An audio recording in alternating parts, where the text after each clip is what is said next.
Okay, here we are back with Man Cave Meals for part 2 of the review of the Char-Griller Kamado. I bought a couple of inexpensive bags of lump charcoal. This is the cowboy lump. I know a lot of people don't like that, but it was convenient for me yesterday when I bought the grill, because that's what Lowe's had in stock. So I've dumped a good bit of it right in the firebox here on the grill, and I've got my chimney starter going over here lighting some of that up. So when that gets ready, when this charcoal gets lit and ashed over really good, we're gonna dump it right in the Kamado and bring it up to temperature, and then we'll get our cast iron grate on there and get it seasoned up.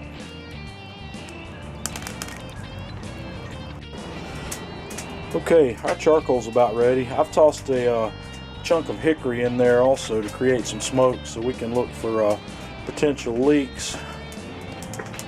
So let's dump our chimney in here.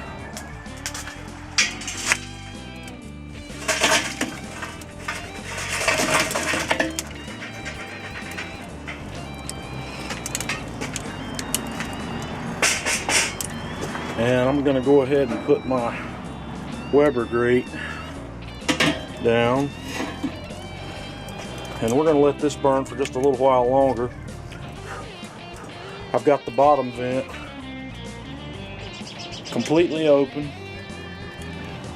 and got the top vent completely open. So we're going to close the lid and let the temperature come up.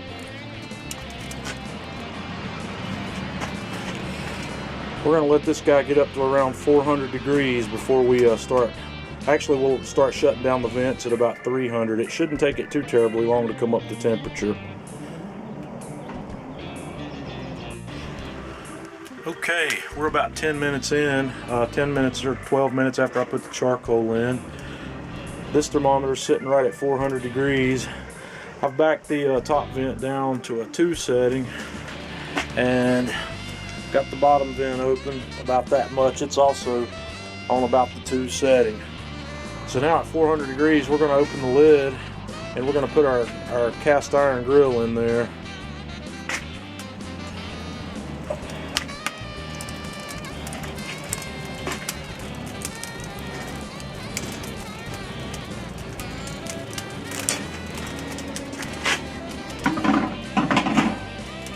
We've got it coated up with a pretty heavy coat of Crisco to season it up.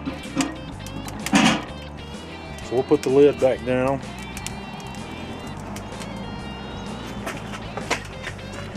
Our temperature dropped a little while we had the lid up, obviously, but it will come up quickly due to that air rush in that we just let in. So we'll watch it, and we're going to season that for about an hour. I've been looking around.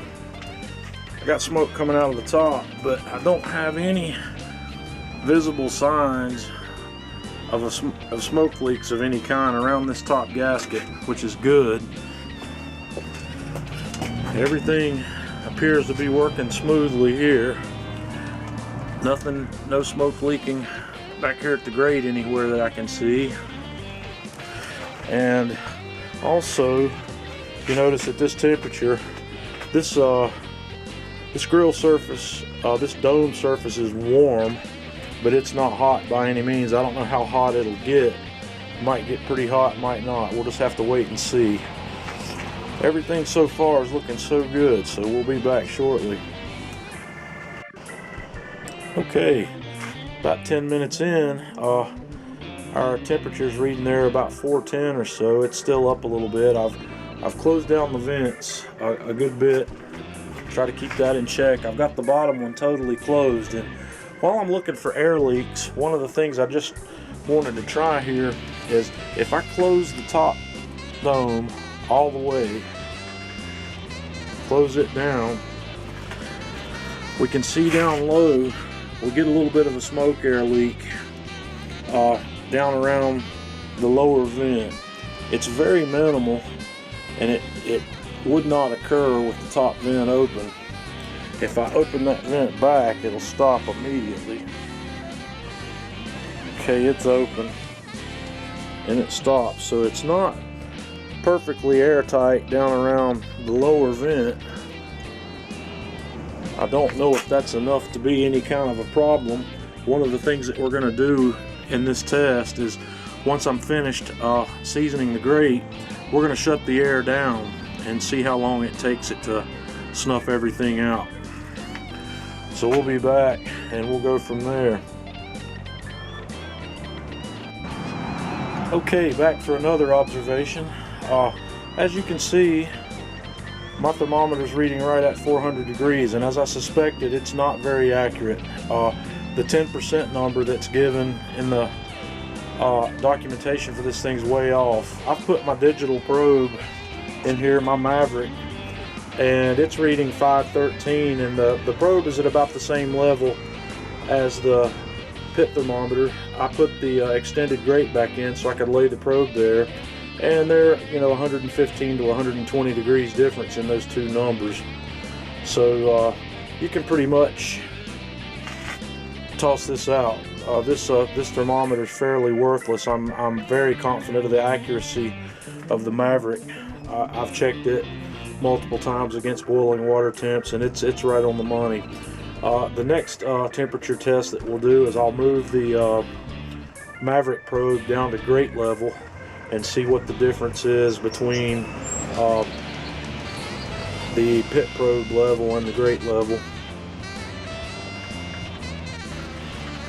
Okay, we're to the 1 hour point in our grate seasoning, and I have the dome thermometer back up to 400 degrees, which I think we measured it over 500 before. What we're going to do now is start our kitchen timer, and we're going to close down the air and see how long it takes it to snuff out. Close the top dome all the way, close the vent on the bottom, and from this point we'll just come back and check it out later on and see how long it takes it to snuff out the fire. That'll help tell us about any air leaks we might have. Okay, here we are to wrap up this test.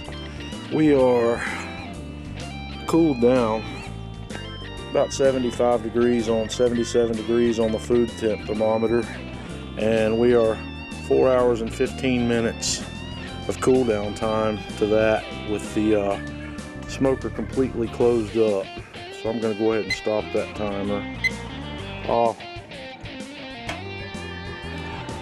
We got seasoned up, everything's seasoned, and we've still got a lot of charcoal left, which is part of the object here. We are going to use it. I forgot to show you this earlier. This is a grate lifter. It came with this cooker for moving hot grates, and those aren't hot. I'm just using the grate lifter just to try it out. If it'll fit. If it'll fit for the large one. And we'll set that guy right over here. Just going to set those out of the way for the moment, and we'll lift out the grate that I added on. And as you can see, there's plenty of charcoal here. There's really not a lot of it burned at all for what we cooked today, or for the time we had it running.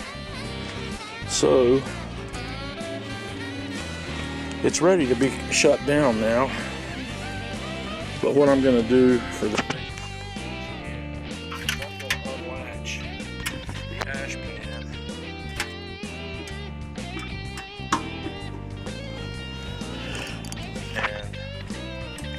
and set the camera down here for just a moment.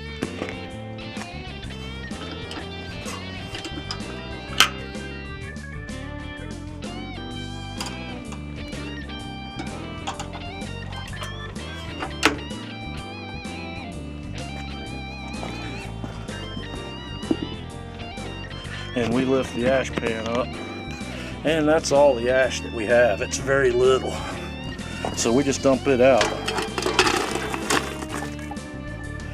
and then we'll put the ash pan back on and to finish that up, I don't really have a way to compare cool down time on this to something like a big green egg, because I don't have one. So if anybody has an egg and would like to time a cool down cook from about 450 degrees or so to room temperature-ish, that'd be great. We could get a comparison of the two. And it's now starting to rain, so I need to get this back under cover. And tomorrow, for part 3 of the review of this product, we're going to cook a 7-pound Boston butt low and slow, see how she does. So we'll see you then.